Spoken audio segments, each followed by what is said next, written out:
ये जो अगला वाला केस स्टडी है, केस सिनारियो नंबर 3, ये एक्चुअल में मिक्स्ड बैग है। इसमें इंडेस 113 फेयर वैल्यू वाला इंडेस भी यूज हुआ है इस क्वेश्चन में, उसका भी कवरेज है। एक क्वेश्चन इसमें एक पार्ट इंडेस 115 का revenue from contract with customers का भी है, और एक पार्ट बोरोइंग कॉस्ट का इंडेस 23 का भी है। अगर इंडेस का नंबर बोलते वक्त मेरे से कोई एरर हो जाए, आप उसको खुद बैठ के सुधार लीजिएगा, बिकॉज नंबर बोलने में गलतियां मेरे से हो जाती हैं।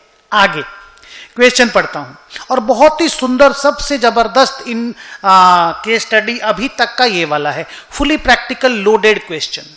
आई A Limited is diversified business group operating in multiple business segments across different parts of the world. It maintains books and publishes annual financial statements as per Ind AS.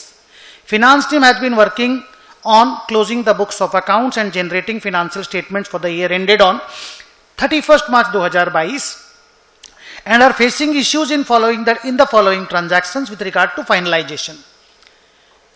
पहला, 3 अलग अलग इश्यू, 3 अलग अलग इंडेस का। A Limited owns 250 number of shares in X, which is an unquoted company. X का total share capital 5000 share का, face value 10। X का profit after tax maintainable profit is 70,000 per annum.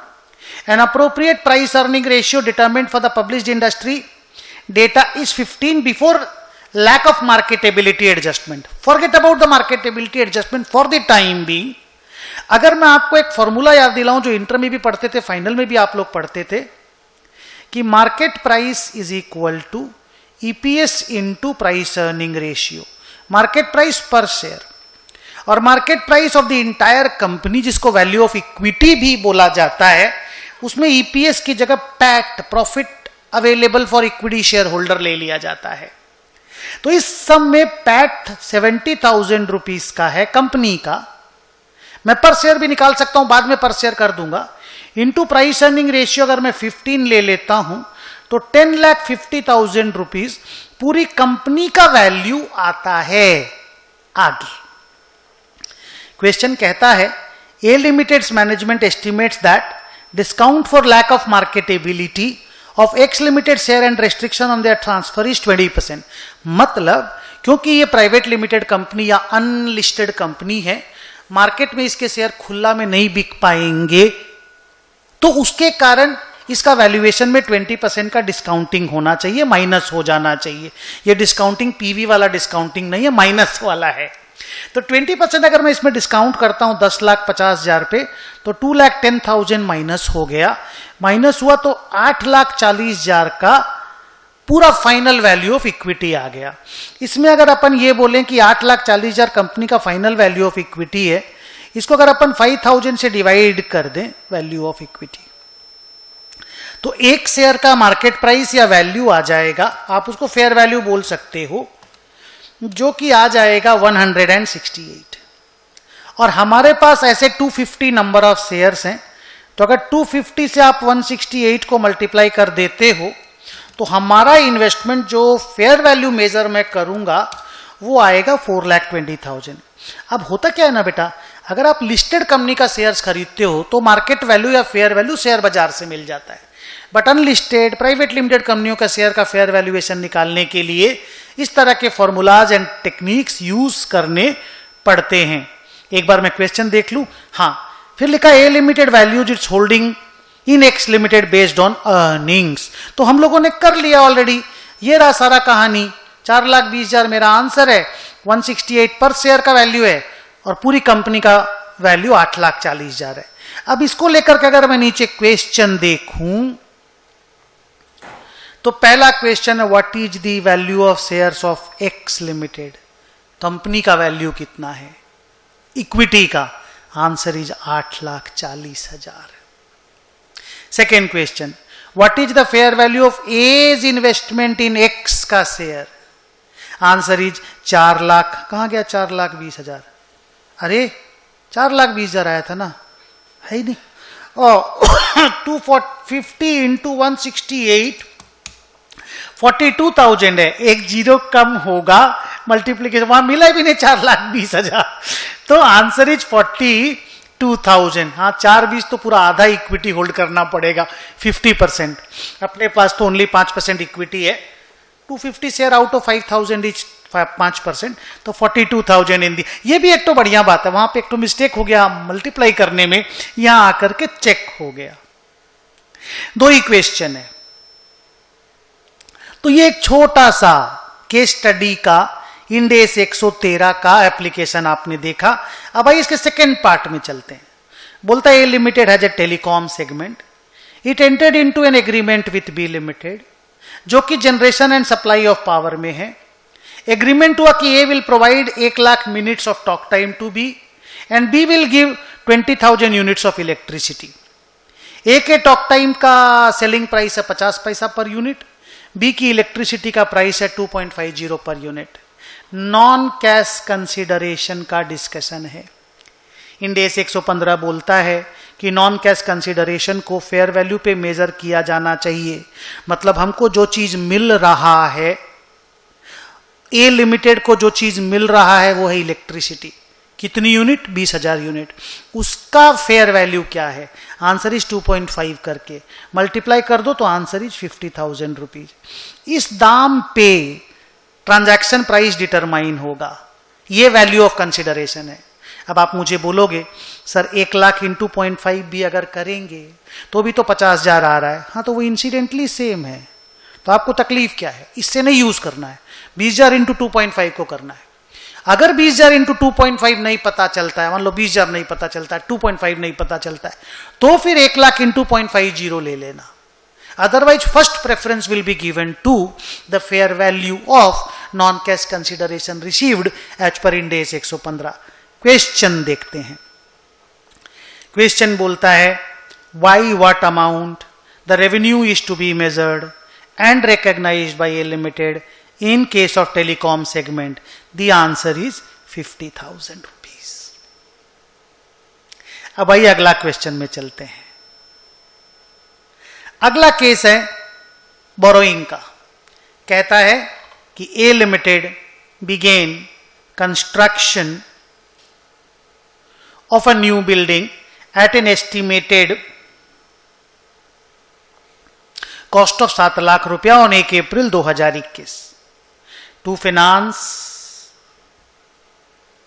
The construction of the building. It obtained a specific loan of 2,00,000 from the financial institution at 9% per annum. तो 2,00,000 का 9% per annum is 18,000 रुपया।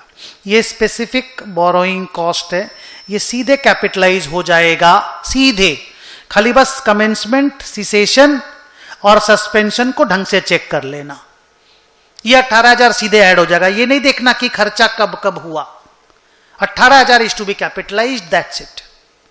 हाँ cessation complete, वो क्या नाम, commencement और suspension देखना पड़ेगा। अगर असेट ही बीच में बन के रेडी हो गया तो असेट के बन के रेडी होने के बाद का इंटरेस्ट हम कैपिटलाइज नहीं कर पाएंगे।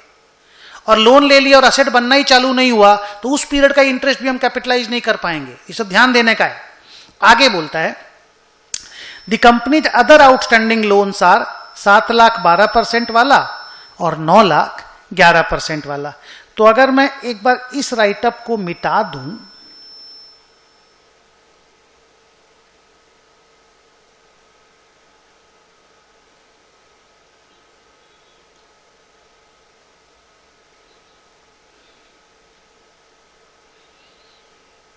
और जनरल बोरोइंग का, ये तो जनरल बोरोइंग हुआ ना, ये बाकी दो ठो 7,00,000 और 8,00,000 9,00,000 है, सॉरी एक मिनट देखो तो, हाँ 9,00,000 है। तो 2,00,000 का तो मेरा स्पेसिफिक बोरोइंग है, उसका तो इंटरेस्ट सीधे सीधे कैपिटलाइज हो जाएगा। लेकिन ये जो 7,00,000 और 9,00,000 है, इसका जो बोरोइंग कॉस्ट कैपिटलाइज होगा असेट के साथ, उसके लिए हम लोगों को वेटेड एवरेज कैपिटलाइजेशन रेट निकालना पड़ेगा। और वो कैसे निकलता है? Loan into interest rate, 7,00,000 into 12% which is 12 7 84 84,000 plus 9,00,000 into 11% which is 99,000 divided by 7,00,000 plus 9,00,000 into 100। यहां सबसे अच्छा बात है झमेला टाइमिंग को लेके नहीं है, नहीं तो इंटरेस्ट भी कम निकलता रादर, और लोन का अमाउंट को भी कम लेना पड़ता। ये तो फुल ईयर का है। अगर 7 लाख रुपया हाफ ईयर के लिए यूज होता तो ये इंटरेस्ट भी आधा होता और ये लोन भी आधा हो जाता। बट ठीक है ना, ये क्वेश्चन जैसा उसी को बात करते हैं ना। तो अगर इसको मैं निकालूं तो ये 84 प्लस 99 आता है 1,83,000 और डिवाइडेड बाई टोटल लोन आता है 16 लाख रुपया। इंटू अगर मैं 100 कर देता हूं तो मेरा आंसर आता है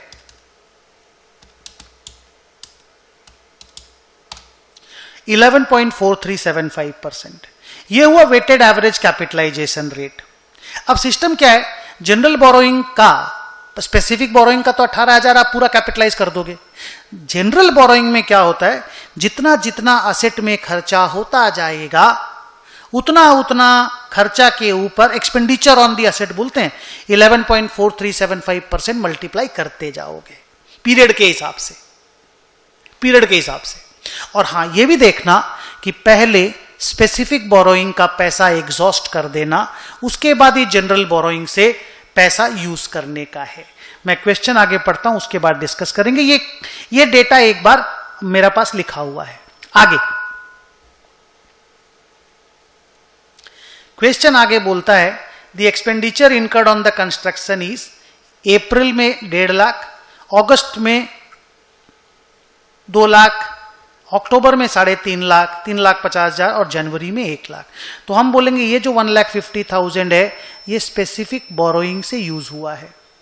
ये जो 2 लाख है इसमें से 50,000 स्पेसिफिक बोरोइंग से है और 1,50,000 जनरल बोरोइंग से है। इस पे हम 11.4375% जो भी आया था, 11.4375 आया था ना रे, हाँ, वो यूज करेंगे इस 150 पे। ऊपर वाला 1.5 लाख और इस वाले 50,000 पे, इस पे और इस पे हमको कोई रेट राट मल्टीप्लाई नहीं करना, 18,000 को जाकर के ऐड कर देना है। और ये भी नहीं देखना ये खर्चा कब कब हुआ, एक्सपेंडिचर ऑन दी असेट नहीं देखा जाता, उसका डेट नहीं देखा जाता फॉर स्पेसिफिक बोरोइंग्स। बस कमेंसमेंट हो जाना चाहिए कैपिटलाइजेशन का, सीसेशन नहीं हुआ होना चाहिए। पढ़ते हैं ना, अक्टूबर में 3.5 लाख, ये भी जनरल बोरोइंग से लेंगे, ये भी जनरल बोरोइंग से लेंगे, और जनवरी में 1 लाख, ये भी जनरल बोरोइंग से लेंगे। तो अगर मैं सिंपल बात करूं ना तो 150, 350 और 1 लाख, 150, 350 और 1 लाख, ठीक है, यही पे 11.4375% मल्टीप्लाई होगा। अब इसमें पीरियड का कैलकुलेशन बहुत इंपॉर्टेंट है क्योंकि सम में मंथ वाइज एक्सपेंडिचर दिया है। मैं आगे पढ़ता हूं। The construction was completed on 31 जनवरी 2022। अब इसमें देखो इंटरेस्टिंग बात, अप्रैल में कंस्ट्रक्शन चालू हुआ, अप्रैल, मई, जून, जुलाई, अगस्त, सितंबर, अक्टूबर, नवंबर, दिसंबर, जनवरी, 10 महीना में construction complete. Normal substantial period of time 1 साल का होता है, लेकिन मैनेजमेंट को यह अलाउड रहता है कि वो अगर कम या ज्यादा टाइम को, ज्यादा तो कोई नहीं, 1 ईयर को मेन मान लेता है लोग, लेकिन कम टाइम को भी लोग सब्सटेंशियल पीरियड ऑफ टाइम मानता है। क्वेश्चन देखते हैं क्या बोल रहा है। The construction of building started on 1 April and all the expenditure have been incurred at the beginning of the respective month। ये लफड़ा भी सॉल्व हो गया। नहीं तो अगर एंड ऑफ द मंथ में होता तो मंथ का कैलकुलेशन थोड़ा ध्यान से करना होता, बिगिनिंग में है तो थोड़ा 1 महीना ज्यादा हो जाएगा, और मिडिल में होता तो 0.5 मंथ लेना पड़ता। अब ये देखो, पहला वाला जो 1.5 लाख रुपया, अच्छा और एक इंटरेस्टिंग बात, पहले मैं इसकी बात कर लूं। पहला वाला जो 1.5 लाख रुपया अगस्त 1 तारीख को खर्चा हुआ, तो अगस्त 1 से अगर 31 जनवरी तक मैं जाता हूं तो अगस्त, सितंबर, अक्टूबर, नवंबर, दिसंबर, जनवरी, 6 महीना हो ना, अगस्त, सितंबर, अक्टूबर, नवंबर, दिसंबर, जनवरी, 6 महीना। तो इस पे 6 महीना का इंटरेस्ट कैपिटलाइज होगा। सेकेंड वाला अक्टूबर का 1 तारीख को हुआ, तो अक्टूबर, नवंबर, दिसंबर, जनवरी, 4 महीना। और ये 1 लाख रुपया का खर्चा हुआ कब बोलो तो जनवरी में, 1 जनवरी, तो 1 महीना इंटू 1/12। हाँ, अब सर असेट 10 महीना में बन के तैयार हो गया, तो 10 महीना के बाद माने 31 जनवरी के दिन जब असेट रेडी, तो इंटरेस्ट फर्दर कैपिटलाइजेशन तो नहीं होगा, नो चांस ही नहीं है, सेसेशन ऑफ कैपिटलाइजेशन हो गया है तो फर्दर इंटरेस्ट कैसे कैपिटलाइज होगा? तो सर क्या करेंगे, वो जो 18,000 रुपीज भी जो निकला था वो 12 महीना का था, 2 लाख का 9% था, याद है? मैं दिखाता हूं, ये देखो 2 लाख का लोन था, स्पेसिफिक वाला बोल रहा हूं, 9% का ब्याज था। आगे चलता हूं तो उसका भी जो 18,000 है अप्रैल से लगना चालू हो गया था, तो अप्रैल मई जून जुलाई अगस्त सितंबर अक्टूबर नवंबर दिसंबर जनवरी के बाद का इंटरेस्ट आप जोड़ ही नहीं सकते असेट के साथ, तो उसका जो 18,000 है उसका भी ओनली 10 मंथ का ही इंटरेस्ट आप असेट के साथ जोड़ पाओगे। तो 18,000 इंटू 10/12,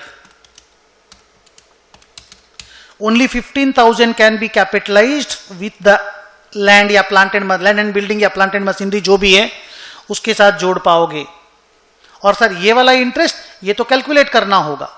सर कैसे? वही 1,50,000 इंटू 11.4375%, कहां गया परसेंट, हाँ, इंटू 6/12, तो ये आया 8578। डेसिमल नहीं लिख रहा हूं एक बार। और ये सर 3,50,000 इंटू 11.4375%, 4/12, ये आया 13,344। और ये 1 लाख इंटू 11.4375% इंटू 1/12, ये आया 953। अगर इन सबको जोड़ते हैं 8578 प्लस 13344 प्लस 953, तो ये आता है, अरे यार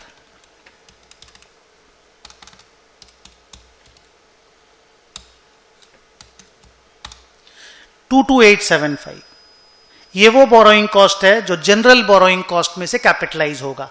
मतलब अभी तक की कहानी में 15,000 एंड 22,875 कैपिटलाइज होगा, subject to my mistake in the calculations, जो आंसर देख करके उसके बाद डिस्कस करेंगे। अदरवाइज ये कहानी है। तो सर आपने 10 महीना को सब्सटेंशियल पीरियड ऑफ टाइम मान करके असेट को क्वालिफाइंग असेट मान लिया, नहीं तो क्या बोले कैपिटलाइज कुछ करेंगे नहीं, सम सॉल्व ही नहीं होगा। ऐसा बहुत सारा सम हम लोगों ने बनाया जहां पे इस तरह का काम हम लोगों ने किया है। क्वेश्चन देखते हैं, 1 मिनट पहले कितना तो क्वेश्चन हो गया था, हाँ 3 हो गया था, 1 2 3 पे टिक लग गया है। 4th, what will be the capitalization rate for computation of borrowing cost on building, यहां बिल्डिंग बन रही है, बेस्ड ऑन जनरल बोरोइंग में आया था 11.4375%, right. What will be the total amount of borrowing cost on specific borrowing which will be capitalized? 15,000, ये रहा। Sir borrowing cost तो 18 था ना, तो कैपिटलाइजेशन का समय तो कैपिटलाइजेशन मांग रहा है ना। Next, what will be the total amount of borrowing cost on general borrowing which will be capitalised? मेरा आंसर आया था 22,875। देख लेते हैं कि नहीं तो रिकैलकुलेट करेंगे। 22,875। तो ये हमारे आंसर्स हैं। ये 6 छोटे छोटे एमसीक्यू आपके सामने थे। आइए इंस्टीट्यूट का आंसर डिस्कस करते हैं।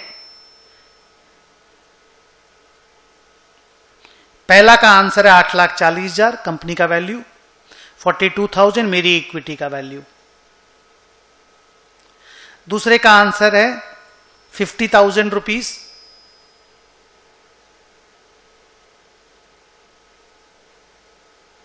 ये थर्ड का कौन सा सम था रे? 50,000 तो हमारा आया ही नहीं कहीं पे भी।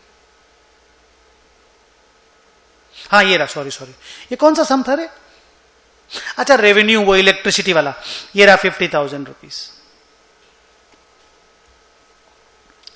फोर्थ का आंसर है 11.4375%। स्पेसिफिक बोरोइंग का 15,000 रुपया, जनरल बोरोइंग का 22,875। आईसीआई ने अपना भी कैलकुलेशंस वगैरह करके रखा है आपके सामने, उनको अगर आपको देखने का मन है तो आप देख लीजिएगा। पीडीएफ आपके पास स्टडी मॉड्यूल डाउनलोड भी कर सकते हो, और मेरा वाला पीडीएफ भी आप लोग यहाँ पे देख सकते हो, आपके वीडियोस में होगा, नहीं तो आईसीआई का मॉड्यूल से देख लेना। तो ये देखो, ये एक थोड़ा सा बड़ा क्वेश्चन था जिसमें 113 number Ind AS fair value, 115 number Ind AS revenue recognition, revenue from contract with customer, and 23 number Ind AS borrowing cost वाला। तीनों को मिलाकर के एक तो बढ़िया सा सम बनाया गया और एमसीक्यू डाले गए 6, 12 मार्क्स के लिए। कैसा लगा आपको ओवरऑल एमसीक्यू का ये वाला क्वेश्चन का डिस्कशन? आई होप आपको सब कुछ अच्छे से समझ में आया होगा। ऐसे ही सम्स की प्रैक्टिस और करते रहो। आपको अगला वाला जो केस स्टडी है, केस स्टडी नंबर 4, इसके बाद में करवाऊंगा। अभी तक के लिए thank you very much, bye bye.